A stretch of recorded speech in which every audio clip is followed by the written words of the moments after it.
y'all ready? Yep. Oh, for me? Oh, All right. I love that. Love that. The rest of the media is ready.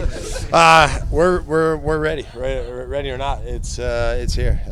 It's exciting. As I've always said, with any preseason, right? You're always looking forward to that first game, and for us to be able to play it at home and in front of a massive crowd, it's that much more exciting.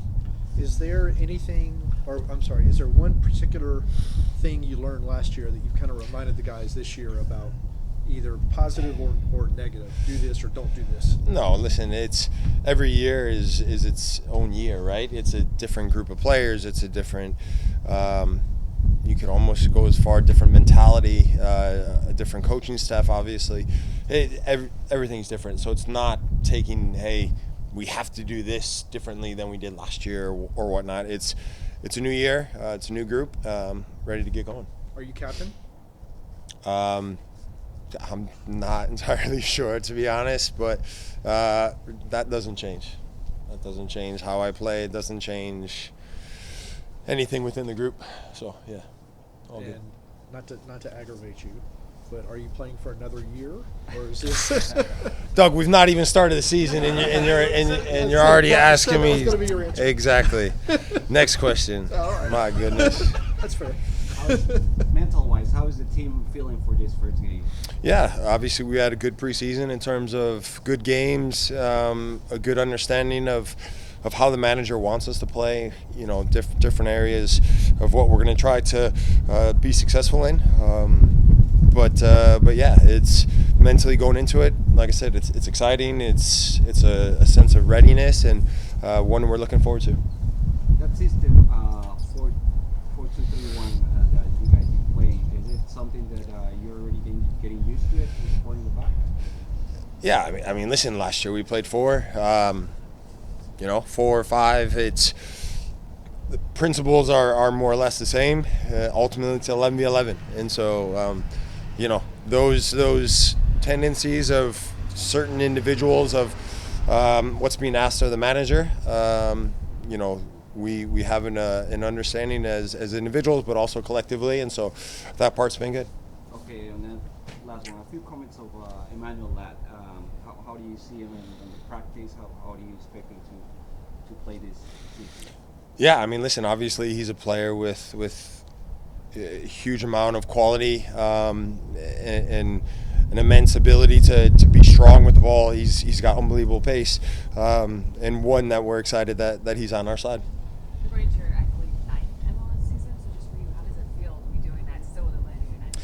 Yeah, I mean, listen, it feels great. I've always said, I feel good, and it's an honor to be able to represent this club, represent this city, and Atlanta is a place where my family and I call home, and we've settled in, and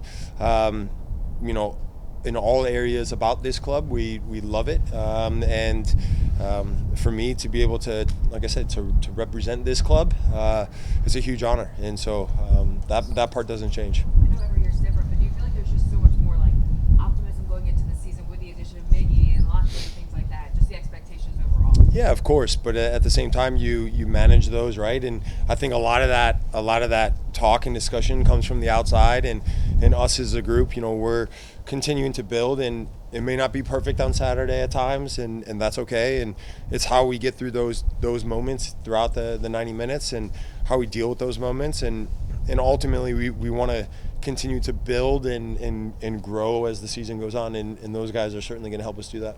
Looking at who wasn't out there today, potentially 3 of the 4 preseason presumed starters may not be on the field on Saturday on the back line. How do you overcome that? Yeah, I mean, listen, guys, whether it's now or in the middle of the season, there's going to be injuries. There's going to be, I'm sure, suspensions at some point, right? It's part of a season, and you've got to be able to deal with that. You've got the next guy up mentality, and that part doesn't change. And I think the manager probably spoke to you guys about getting guys minutes throughout preseason, and so everyone feels ready and able to contribute. So we're looking forward. You keep hearing the sentiment, like around hearing guys or hearing other people talk, like, oh man, we want it to be like it was back in 2018, back where like that, you were here when that happened. Well, it was like that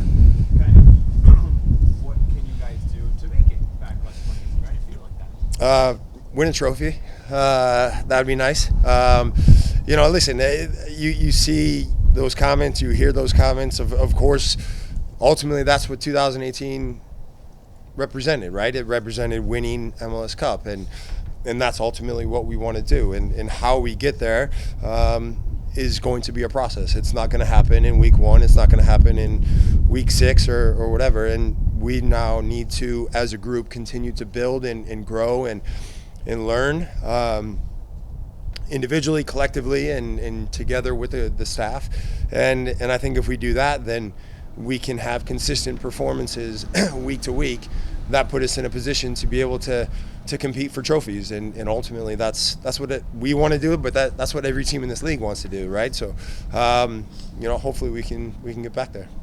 What does Mateus Glick brought to the team on the field and maybe as importantly off the field in the locker room? Yeah, I mean, he's a guy that's been around football, right? He's been in big locker rooms, big leagues, big clubs, somebody that understands what the game is about. And so, in the locker room, he's outgoing, obviously can fit right in with us and in terms of joining and gelling with the rest of the guys. And I think that part's huge, especially as a central midfielder and somebody that is asked a lot of on the field. And when it comes to on the field, he's somebody that can do what's being asked of him, both from an attacking standpoint and a defensive standpoint. And he understands the game. And when you have people in the middle of the pitch that understand the game, it makes things a lot easier, what's happening around them and with other guys on the field. So, he contributes in both places for sure. I'd love to get your thoughts on MLS is going into year 30. You started with Chivas USA.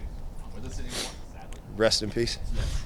But how do you look back at that time and look at the league today? Oof. How it's changed? Big change, huge change. I mean, listen, I think back to, not to give my age away, right? But I tell some of these stories to some of these guys, like they don't know what commercial flights are. They don't know what, not spending 4 days in a city is, and having connecting flights, and it was just that back in the day. And it's exciting to see where the leagues come from. It's exciting to see where we are, and I think most importantly, it's exciting to see where the league can go. And so for me, that's the most important part, because I've been very fortunate to be a part of this league and see the growth firsthand. But as a fan of the game, I'm excited to see the sport grow in this country, and I think the potential is through the roof. And so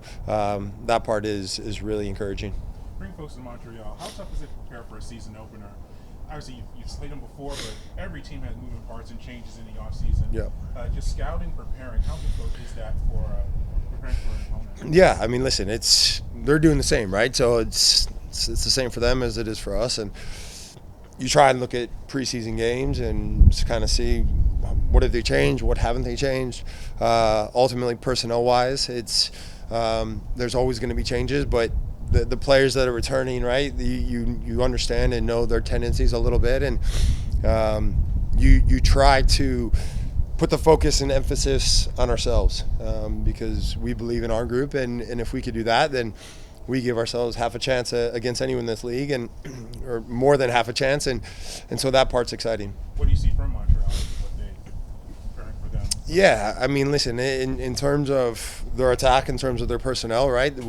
We know they can cause us issues, especially with their pace, and one that as we have the ball and we're attacking and the attacking third, we've got to be defensively, clued in and switched on, and mentally not take breaks and know where their guys are in terms of allowing them too much space to run into or run with the ball.